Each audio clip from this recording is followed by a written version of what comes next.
Hi friends, welcome to my channel. അപ്പോൾ ഇന്ന് നമ്മൾ ചെയ്യാൻ പോകുന്നത് ലാഹോറി ചിക്കനാണ്.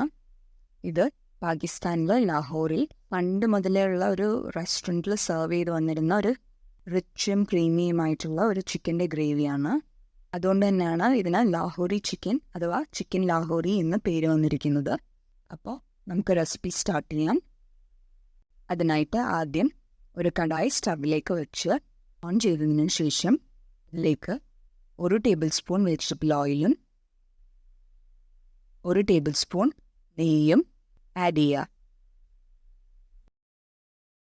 അതിലേക്ക് 3 ഏലക്കയും 5 ഗ്രാമ്പൂവും 1 ബേ ലീഫും ആഡ് ചെയ്ത് കൊടുക്കുക. ഇതിൽ ഒരു ചെറിയ കഷ്ണം പട്ട ഉണ്ടെങ്കിൽ അതും കൂടെ ചേർത്ത് കൊടുക്കാം. എന്നിട്ട് ഇതൊന്ന് പൊട്ടി വരുന്നിടം വരെ ഇളക്കി കൊടുക്കുക. അതിലേക്ക് 1 കപ്പ് ചെറുതായി അരിഞ്ഞ സവാള ചേർത്തതിന് ശേഷം നന്നായി സോട്ട് ചെയ്യുക. ഇതായപ്പോൾ നമ്മുടെ സവാളയൊക്കെ ഗോൾഡൻ ബ്രൗൺ ആയി വന്നിട്ടുണ്ട്. അതിലേക്ക് നമുക്കൊരു 1/2 കിലോ ചിക്കൻ ചേർത്ത് കൊടുക്കാം. ഇവിടെ ഇപ്പോൾ ഞാൻ ചിക്കൻ ഡ്രം സ്റ്റിക്സ് ആണ് ചേർത്ത് കൊടുത്തിരിക്കുന്നത്. നിങ്ങൾക്ക് എന്ത് വേണമെങ്കിലും എന്ത് തരം പീസസ് വേണമെങ്കിലും ചേർത്ത് കൊടുക്കാം. അതിലേക്ക് 1 ടേബിൾ സ്പൂൺ ഇഞ്ചി വെളുത്തുള്ളി പേസ്റ്റ് ആഡ് ചെയ്ത് കൊടുത്തതിന് ശേഷം എല്ലാം കൂടി ഒന്ന് ഇളക്കി യോജിപ്പിച്ച് കൊടുക്കാം. ഇഞ്ചി വെളുത്തുള്ളി പേസ്റ്റും ഈ ചിക്കനും സവാളയും ഒക്കെ ഒന്ന് നന്നായിട്ട് ഇളക്കി യോജിപ്പിക്കാം. ഇത് ഇടയ്ക്കിടയ്ക്ക് ഒന്ന് ഇളക്കി കൊടുക്കണം. ചിക്കനൊക്കെ ഒന്ന് കുക്കായി വരും. അപ്പോൾ നമ്മുടെ ചിക്കനൊക്കെ ഒന്ന് ലൈറ്റ് ബ്രൗൺ കളറിലേക്ക് ആയിട്ടുണ്ട്. ആ സ്റ്റേജിൽ നമുക്ക് 1 കപ്പ് ടൊമാറ്റോ പ്യൂരി ആഡ് ചെയ്ത് കൊടുക്കാം. നമ്മൾ തക്കാളി നന്നായിട്ട് മിക്സിയിലിട്ട് പേസ്റ്റ് രൂപത്തിൽ അരച്ചെടുക്കുന്നതാണ് ടൊമാറ്റോ പ്യൂരി. ഇവിടെ നമ്മൾ ടൊമാറ്റോ പീസസ് എല്ലാം ആഡ് ചെയ്ത് കൊടുക്കുന്നത്. ഈ കറിയുടെ പ്രത്യേകത ഈ പ്യൂരിയാണ്. ഈ ടൊമാറ്റോ പ്യൂരിയാണ് നമ്മുടെ ഗ്രേവിയെ വളരെ ക്രീമിയും തിക്കും ഒക്കെ ആക്കുന്നത്. ഇത് തന്നെയാണ് ഇതിൻ്റെ ടേസ്റ്റും. ഇതിലേക്ക് നമുക്ക് പൊടികളൊക്കെ ആഡ് ചെയ്ത് കൊടുക്കാം. അതിന് ആദ്യം 1/2 ടീസ്പൂൺ മഞ്ഞൾപ്പൊടിയും 1 ടേബിൾ സ്പൂൺ മുളക് പൊടിയും 2 ടേബിൾ സ്പൂൺ മല്ലിപ്പൊടിയും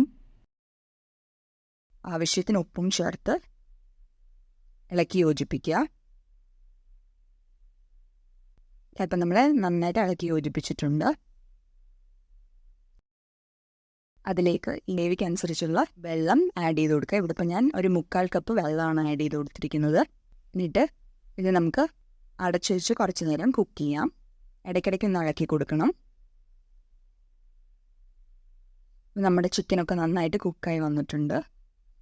ഗ്രേവിയൊക്കെ ഒന്ന് തിക്കായിട്ട് വരുമ്പോൾ തന്നെ ഒരു 1/2 കപ്പ് അധികം പുളിയില്ലാത്ത തൈര് ആഡ് ചെയ്ത് കൊടുക്കുക. എന്നിട്ട് എല്ലാം കൂടി ഒന്ന് നന്നായി ഇളക്കി യോജിപ്പിക്കുക. ഇപ്പം നമ്മുടെ എണ്ണയൊക്കെ തെളിഞ്ഞ് വന്നിട്ടുണ്ട്. എണ്ണ തെളിഞ്ഞ് വരുമ്പോൾ നമുക്ക് ഒരു 1/2 ടീസ്പൂൺ ഗരം മസാല ആഡ് ചെയ്ത് കൊടുക്കാം. എന്നിട്ട് നന്നായിട്ട് മിക്സ് ചെയ്യാം. അതിലേക്ക് കുറച്ച് ചെറുതായി അരിഞ്ഞ മല്ലിയിലയും ആഡ് ചെയ്ത് കൊടുത്തതിന് ശേഷം ഒന്ന് ഇളക്കി യോജിപ്പിക്കാം. ഇതായപ്പോൾ നമ്മുടെ ചിക്കൻ ലാഹോറി അല്ലെങ്കിൽ ലാഹോറി ചിക്കൻ ഇവിടെ റെഡി ആയിട്ടുണ്ട്. ഇത് വളരെ ക്രീമിയും റിച്ച് ആയിട്ടുള്ളൊരു ചിക്കൻ കറിയാണ്. ഡിഫറെൻറ്റ് ടേസ്റ്റുമാണ്. അതുകൊണ്ട് നിങ്ങൾ തീർച്ചയായിട്ടും ട്രൈ ചെയ്ത് നോക്കണം. ഈ വീഡിയോ ഇഷ്ടപ്പെട്ടു എന്ന് വിചാരിക്കുന്നു. ഇഷ്ടപ്പെട്ടാൽ ലൈക്ക് ചെയ്യുക, ഷെയർ ചെയ്യുക, സബ്സ്ക്രൈബ് ചെയ്യുക.